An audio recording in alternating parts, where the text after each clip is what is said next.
रहे हैं CNBC आवाज और इबेक्स कैश के शानदार स्टूडियो में। स्वागत है आपका इबेक्स कैश स्टूडियो से और आप देख रहे हैं ट्रेडर्स हॉटलाइन। मैं हूं नीरज वाजपेयी और अब शुरू करते हैं अपने दर्शकों के सवाल जवाब का सिलसिला। लेकिन पहले मार्केट पे एक नजर डालिए। निफ्टी इस समय भारी उतार चढ़ाव के बीच अपनी दिशा खोजने की कोशिश कर रहा है। निफ्टी का चार्ट दिखाइए इंट्राडे। काफी ज्यादा उसमें जिगजैग जैसे आपको दिखेंगे, बहुत तेजी से ऊपर नीचे होता हुआ दिख रहा है।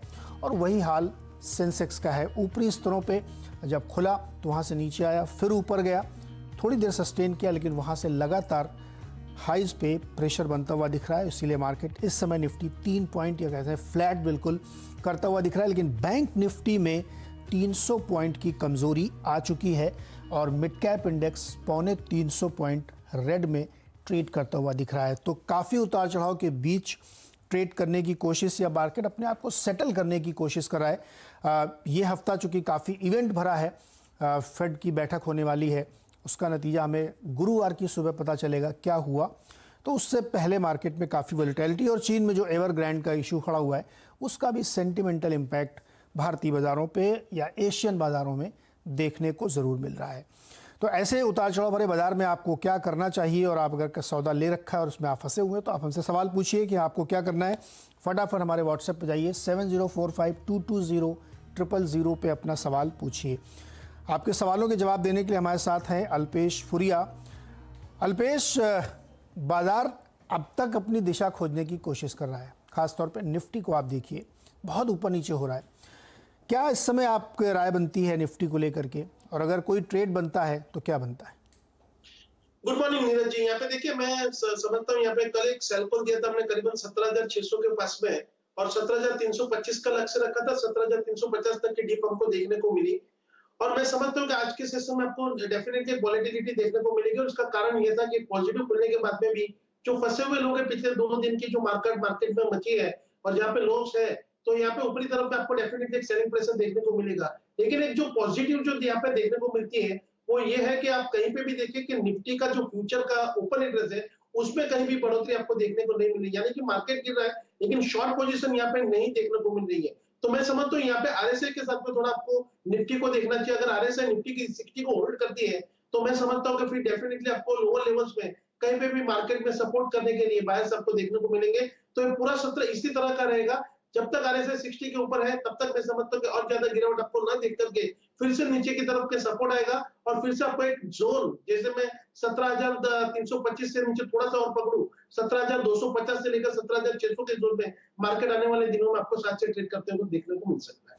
तो नहीं, इस समय निफ्टी में कोई ट्रेड लेना है या अभी इंतजार करना है? नहीं, बिल्कुल नहीं करना है। देखिए, ऊपरी तरफ का अगर कोई पुलबैक मिलता है तो ही आपको शॉर्ट सेलिंग करनी है, या निचली तरफ में अगर कोई भी सपोर्ट मिलता है फिर कोई रिवर्सल है तब करना है। इससे पहले आपको कोई भी ट्रेड नहीं करना है। स्टॉक स्पेसिफिक एक्शन जैसे अभी भी आपने कहा बहुत ही अच्छी सी मार्केट में चल रही है, आप वहां पे ध्यान दीजिए, वहां पे आपका पैसा बन रहा है। तो स्टॉक बताइए फिर कौन सा खरीदना है? देखिए, स्टॉक आज हमने ऐसी पसंदगी की है जैसे पिछले 2 हफ्तों से मैं लगातार आपके साथ में चर्चा कर रहा हूँ कि जहाँ पे लोअर लेवल में एक अच्छी सी फॉर्मेशन बनी है, जहाँ पे हमने ताज जीबीके देखा है, अस्ट्रा माइक्रो देखा है, अच्छी खासी मूव हमको देखने को मिली है। तो उसी तरह से आज एक स्टॉक जो पसंद किया है वो है वेंकीस का। वेंकीस में अगर आप देखें तो एक बहुत ही शानदार सा ब्रेकआउट हमको परसों के सत्र में देखने को मिला, and that is also with the rising volume. और उसके बाद में जो कल के सत्र में जो एक प्रॉफिट बुकिंग हमको देखने को मिली, तो मैं समझता हूँ कि उसका जो स्ट्रॉन्ग सपोर्ट करीबन आ रहा था वो करीबन 2900 के पास में था। मैंने आपको कॉल भेजा था, 2920 के लेवल थे। मैं अभी भी मानता हूँ कि ब्रेकआउट काफी कुछ कंफर्म है, और एक जो वॉल्यूम में बढ़ोतरी देखने को मिली है लोअर लेवल में सपोर्टिंग लेवल के पास में डेफिनेटली वेंकीस में खरीदारी आपको देखने को मिलेगी। जब तक ये ट्रेड 2800 के नीचे क्लोज नहीं होता है तब तक मैं समझूंगा यहाँ पे हर गिरावट में आपको खरीदारी करनी चाहिए। ऑन द अपसाइड में मैं समझता हूँ कि 3200 तक के लेवल वेंकीस आपको यहाँ पर दिखाने को लिए समर्थ है, तो यहाँ पे वेंकीस में आपको खरीदारी करके चलनी चाहिए। बहुत ही अच्छे से लेवल आपको नियर टर्म में देखने को मिल सकते हैं। ओके, तो 2800 के नीचे अगर जाए तो आपको ध्यान रखना चाहिए, अदरवाइज में 3200 के टारगेट लेके आपको खरीदारी करनी चाहिए। यहाँ पे आप कर सकते हैं वेंकीज, जो एक पोल्ट्री फार्म चलाने वाली कंपनी है। चलिए अपने दर्शकों की तरफ बढ़ते हैं। गोल्डी दुबे जी है रायपुर से। गोल्डी जी नमस्कार, सवाल पूछिए अपना। Good morning sir. जी नमस्ते। मैंने डाबर की एक कॉल ली है, 650 की है, 11 रुपए पे ली है। मुझे क्या करना चाहिए? क्योंकि मार्केट मुझे एकदम कल के बाद मुझे वो लगा कि कैसे बढ़ेगा कि नहीं बढ़ेगा, इसलिए। ओके, हाँ ठीक है, तो आपने आज सुबह लिया है क्या? कब लिया ये? नहीं, मैं वेडनेसडे को ली थी। ओके, पिछले बुधवार को इन्होंने ली है डाबर में एक कॉल। अल्पेश 650 में के स्ट्राइक प्राइस की 11 रुपए पे इन्होंने कॉल ली है। एक लॉट है इनके पास, पिछले बुधवार को इन्होंने ली थी। तो अभी इनको क्या करना चाहिए? देखिए, कल के सत्र में इसने एक बैरिश फॉर्मेशन बनाया, लेकिन यहाँ पे समझने वाली बात है कि इसने एक लाइफ टाइम हाई के बाद भी एक बैरिश फॉर्मेशन बनाया, तो वो हमको इंडिकेट करता है कि मार्केट में जबकि ये स्टॉक इस तरह के बनाते हैं तब बहुत बड़ी सी गिरावट आपको तुरंत ही नहीं देखने को मिल सकती है। मैं इनको कहूंगा कि 636 का एक क्लोजिंग स्टॉप लॉस लगा करके इसके अंदर बने रहे। जैसे मार्केट में अगर कोई भी सुधार आएगा तो मुझे लगता है कि डाबर उसके अंदर सबसे पहले पार्टिसिपेट करना चाहिए। और ये जो अभी करीबन 647 के पास में चल रहा है, 655 के जोन को अगर जो निकालेगा तो 670 तक की मूवी यहाँ पर इनको देखने को मिलेगी। तो 636 का एक स्टॉप लॉस लगा करके मैं इनको कहूंगा कि आप बने रहिए। गोल्डी जी, बहुत ध्यान से अपने स्टॉप लॉस को याद रखिएगा, और अगर 655 के ऊपर ये निकल जाता है तो फिर आपको अच्छे गेंस होंगे। लेकिन चूंकि आप कॉल ऑप्शन में खेल रही हैं तो आपको बहुत स्ट्रिक्ट स्टॉप लॉस ध्यान में रखना पड़ेगा। गोपी चंद्र चौहान जी हैं राजकोट से। गोपी चंद्र जी नमस्कार, सवाल पूछिए अपना। नमस्कार सर। सर मैंने है ना मैक्स फाइनेंशियल का 100 शेयर बाय किया है 1078 रुपए पे। अभी मेरे को क्या करना चाहिए था? अभी तो नुकसान हो रहा है आपको सर, 40-42 रुपए का। अल्पेश बताइए, 1078 पे इन्होंने ले लिए हैं मैक्स फाइनेंशियल, 100 शेयर ही है इनके पास। क्या करना चाहिए इनको?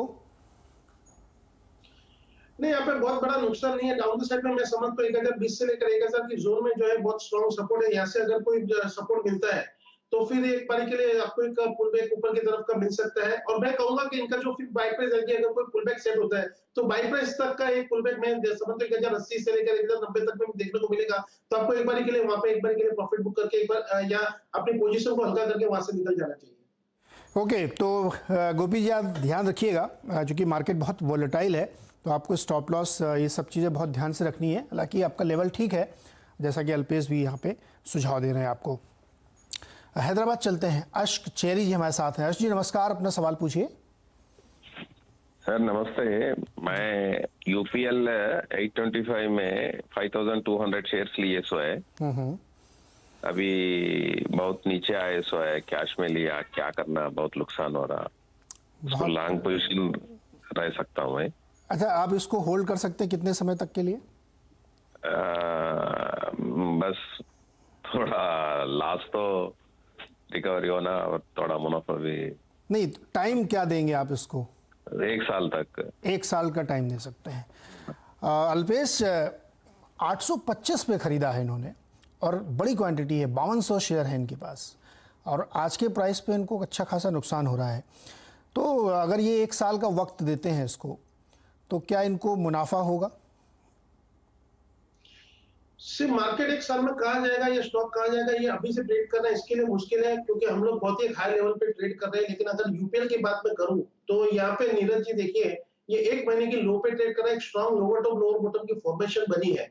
तो मैं इनको सुझाऊंगा कि मैं अगर इनकी जगह पे होता तो मैं इनको कहूंगा ऊपर की तरफ में कोई भी पुल बैक 740 से लेकर 750 का आता है, which will provide very strong resistance, यहाँ पे एक बार के लिए निकलिए। और आपकी प्लानिंग जो 1 साल की है तो थोड़ा वक्त दीजिए, फिर से ये स्टॉक करीबन आपको 650 तक की मेरे को इंडिकेशन मिले कि 650 तक के करेक्टिव मूव आपको देखने को मिलता है। तो वही 100 रुपया जो आपकी बाइंग प्राइस है वो 100 रुपया घट के नीचे आ जाएगा, तो तब आप उसको एक्यूमुलेट करने की कोशिश करें। इस प्रकार की स्ट्रेटेजी आपको इस प्रकार के बाजार में अपनानी पड़ेगी। लेकिन अल्पेश आप करोगे 750 के आसपास से निकले और इनकी खरीद वहां से भी 75 रुपए ऊपर है, तो बहुत तगड़ा नुकसान हो जाएगा इनको।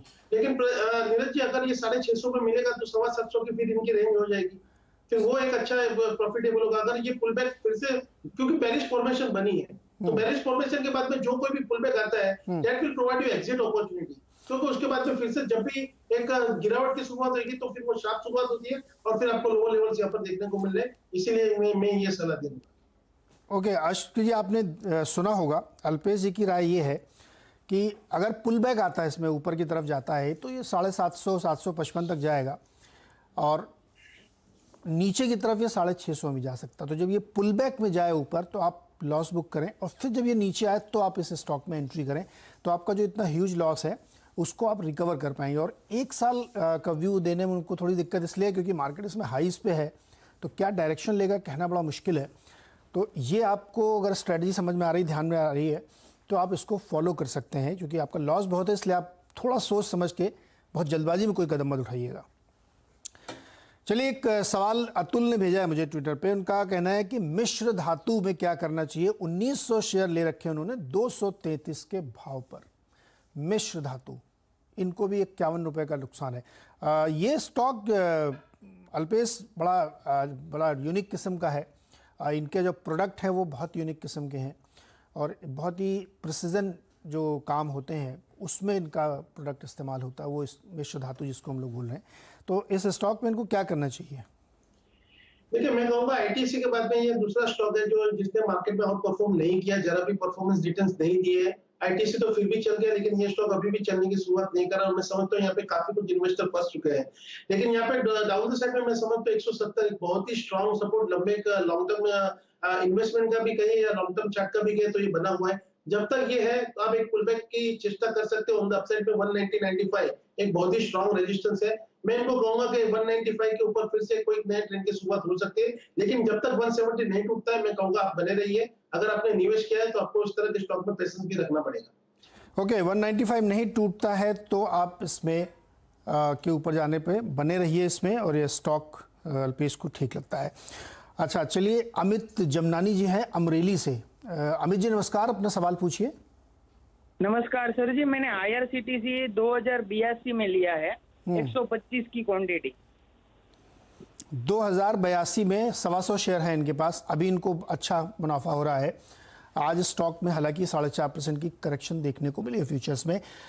ये स्टॉक बहुत सारे लोगों के लिए बहुत जैकपॉट साबित हुआ है। 1000-1200 में लिया, वहाँ से फिर यहाँ तक गया 1500-1800, जहाँ पे भी लिया स्टॉक बहुत ऊपर तक गया है और इनकी बाइंग प्राइस से भी इनको अच्छा खासा प्रॉफिट हो रहा है। क्या करना चाहिए इनको? अभी ये जो आज का थपेड़ा है, ये ऊपर नीचे हो रहा है, इसको इग्नोर करके होल्ड करना चाहिए, बने रहना चाहिए, या प्रॉफिट बुक कर लेना चाहिए? देखिए, निवेशक है तो पिछले हफ्ते भी हमने नीरज जी बात की थी 4000 के लेवल की, तो वो 4000 के लेवल भी अचीव हो चुके हैं। मैं समझता हूँ निवेशक है तो बने रहिए इस प्रकार के स्टॉक में। आपने इतने लोअर लेवल पे करीबन यहाँ से आधा दाम पे इन्होंने खरीदी की है, तो बार बार ऐसी आपको अपॉर्चुनिटी नहीं मिलती है या ऐसी लॉटरी नहीं लग सकती है। तो मैं समझता हूँ कि यहाँ पे बने रहिए। स्टॉक स्प्लिट होने के बाद में भी चलेगा, बहुत ही लंबी सी स्टोरी है। लेकिन अगर ट्रेडर है तो मैं कहूंगा यहाँ पे भी आप मुनाफा वसूल कर सकते हैं, क्योंकि मुनाफा भी है वो भी साइजेबल बड़ा है, तो प्रॉफिट को घर पे ले जाना भी एक अच्छी सी स्ट्रेटेजी है। ओके, तो इससे बहुत चिंता की जरूरत नहीं है आपको जी। अच्छा, चलिए सुल्तानपुर चलते हैं। वंश जी हमारे साथ हैं। वंश जी नमस्कार, अपना सवाल पूछिए। सर मेरे पास इक्का लैब है। सर इक्का लैब है तो मेरे पास सर 1650 के रेट से सर 140 शेयर है। सर क्या करना चाहिए, होल्ड करूं कि सेल करूं? आपकी बाइंग प्राइस है 1650? Yes sir. इस प्लेट में करेक्शन करिए, ये 2620 नहीं, 1650 की इनकी बाइंग है। अभी तो आपको प्रॉफिट हो रहा होगा। सर कहाँ प्रॉफिट हो सर, लॉस हो रहा है। आप 1600 की बाइंग बता रहे हैं ना सर? नहीं सर, 2600। भाई आप कंफ्यूज कर देते हैं। अब मैंने कहा 2600 तो आपने कहा 1600। चलिए, 2600 की इनकी खरीद है, इसलिए इनको लॉस हो रहा है 235 रुपए पर शेयर का। अल्पेश बताइए क्या करें? ये तो इनको भी नुकसान हो रहा है और हाइस पे जाके इन्होंने भी लिया था, आज के प्राइस पे भी इनको 235 रुपए पर शेयर का नुकसान है। देखिए, नुकसान तो है, पर ये जिस तरह से ये पहला फार्मा स्टॉक है जो काफी हाईली वॉलेटाइल है, वोकाट के बाद में, पर मैं समझता हूँ 2430 के नीचे ये सेटल हो चुका है, तो ये इंडिकेशन दे रहा है कि आने वाले दिनों में यहाँ पे गिरावट यहाँ पे देखने को मिल सकती है। तो इक्का लैब में मैं कहूंगा कि अगर यहाँ से कोई भी पुल बैक आता है तो आपको निकलना चाहिए। 150-200 रुपए तक की कोई भी जो गिरावट है, आपकी लॉस हो रही है, तो वे मैं समझता हूँ कि आपको एक ही स्टॉक अभी इस वक्त में निकाल के दे सकता है, वो है गोदरेज प्रॉपर्टी। यहाँ पर मैं समझता हूँ कि जिस तरह से एक लाइफ टाइम हाइक बनाया है और स्टॉक ने जिस तरह का एक ब्रेकआउट दिया, आज 1675 के ऊपर अगर ये क्लोज हो जाएगा तो मैं समझता हूँ कि यहाँ पे फिर आपको 1800 यानी 1825 और उसके बाद में 2050 तक की मूव के लिए भी ये स्टॉक तैयार हुआ है। तो मैं समझता हूँ इनका निवेश जो है इक्का में से शिफ्ट करके इनको गोदरेज प्रॉपर्टी में अपना निवेश शिफ्ट करना चाहिए और वहीं पे ट्रेड करना चाहिए। मतलब आप कह रहे हैं इक्का से लॉस बुक करें और इसमें एंट्री लें? जी डेफिनेटली यहाँ पे एक बारी के लिए लॉस बुक करना पड़ेगा। जो भी आप पुल बैक में लीजिए, करंट प्राइस पे भी लीजिए, क्योंकि 2430 के नीचे ब्रेकडाउन स्टॉक ने दिखा है जो बता रहा है कि आने वाले दिनों में करीबन 2250 तक के भी लेवल आपको यहाँ पर देखने को मिल सकते हैं। ओके, वंश आपने ट्रेडिंग के लिए लिया था क्या ये स्टॉक? Yes sir. सर हमने लिया था सर, उस दिन देखा था तो 2620 पे स्टॉप लॉस दिखा रहा था। हाँ। उतने पर मैंने बाई किया था, तो उसके बाद से सर वो टूटता ही चला गया। तो स्टॉप लॉस दोबारा क्यों नहीं लगाया? सर स्टॉप लॉस सर ये हुआ कि हो सकता है कवर कर ले, लेकिन कवर नहीं किया सर। आज 30-35 वंश जी, आप ये गलतियां क्या होता है, आप अक्सर लोग कर जाते हैं मार्केट में। जब अगर ट्रेडिंग के लिए लेना तो हमेशा ध्यान रखिए कि स्टॉप लॉस आपको लगाना है। हो सकता है कि आपको दिन में 10 बार वो ट्रेड करना पड़े, लेकिन स्टॉप लॉस अगर आपका हिट हो रहा है तो फिर आप उसको एकदम ब्रह्म वाक्य मानिए कि हमको वहाँ पे एग्जिट लेना ही लेना है, क्योंकि आपको पता नहीं है, किसी को नहीं पता होता कि वो स्टॉक और कितना नीचे जाएगा। ये गलती कभी मत करिएगा अगर आप ट्रेडिंग के नजरिए से ले रहे हैं। तो स्टॉप लॉस जैसे हिट हो तुरंत आपको एग्जिट लेना। आप उसको वैसे ही ऑटोमेटेड ऑर्डर लगाइए कि स्टॉप लॉस उड़ते ही आपकी पोजीशन स्क्वायर ऑफ हो जाएगी।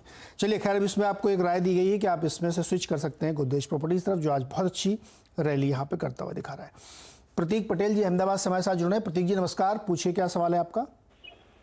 सर वही था कि अभी मैंने टाइटन लिया था 21 में, ऑप्शन लिया था 42 रुपये में। हाँ 2100 का? हाँ 2100 का।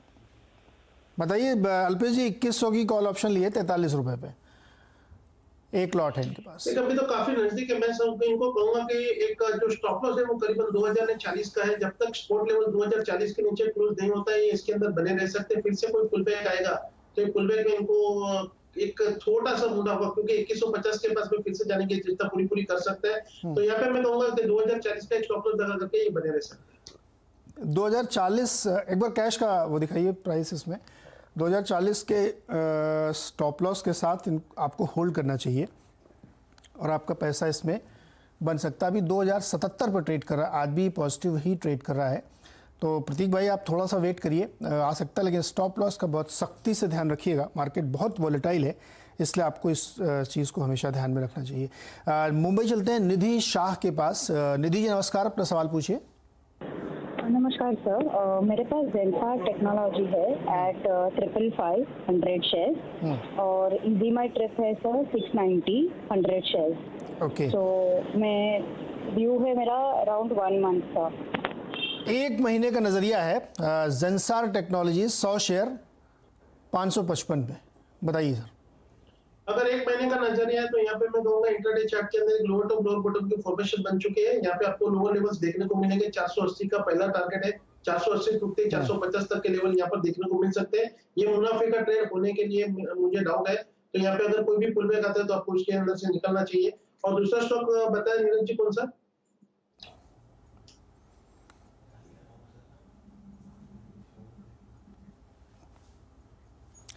बताइए।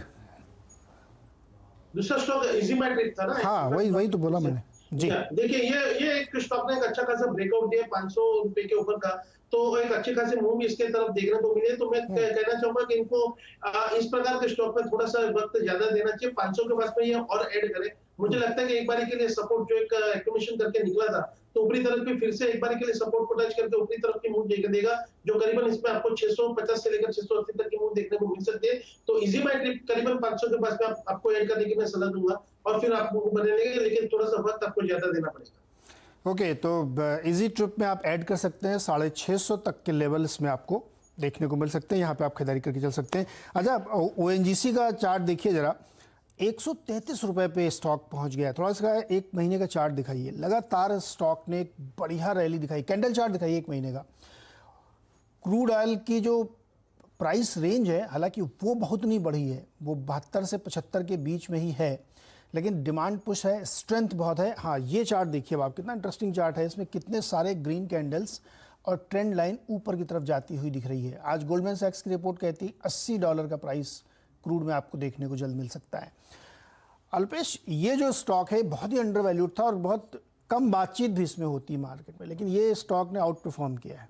और आप देखिए आज भी बढ़िया रैली में बनती हुई दिख रही, 4% के आसपास के 133-30 में पहुंच गया है। क्या लक्ष्य इसका रखे लोग? एक महीने में 21% चल चुका है।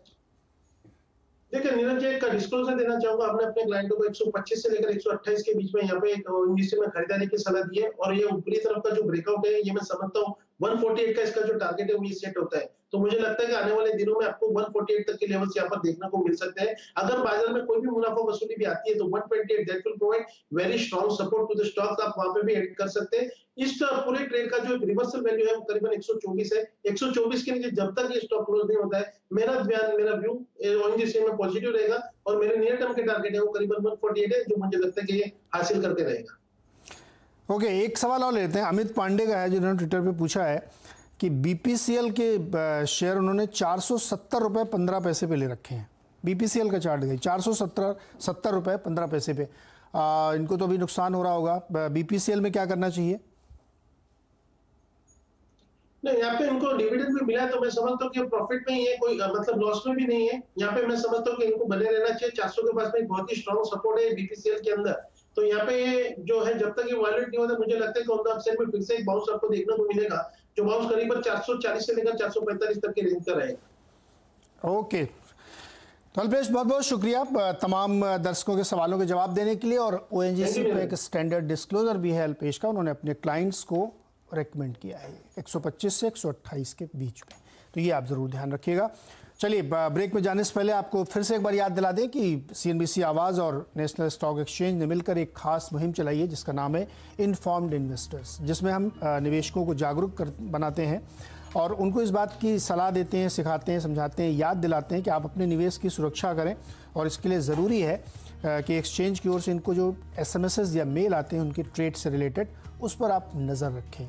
अगर वहाँ कोई डिस्क्रिपेंसी दिखती है, कोई गड़बड़ दिखती है, तो आप इसको अपने ब्रोकर से बात करके उसका क्लैरिफिकेशन ले लें। और अपने ब्रोकर से अगर आप संतुष्ट नहीं हैं, उसके जवाब से संतुष्ट नहीं हैं, तो आप इस मामले को एक्सचेंज के सामने भी रख सकते हैं। लेकिन अपने मैसेजेस और मेल्स को ज़रूर पढ़ें जो आपके ट्रेड से रिलेटेड होते हैं। चलिए, इसी के साथ ब्रेक लेंगे और ब्रेक से जब लौट के आएंगे तो देखेंगे खिलाड़ी नंबर 1।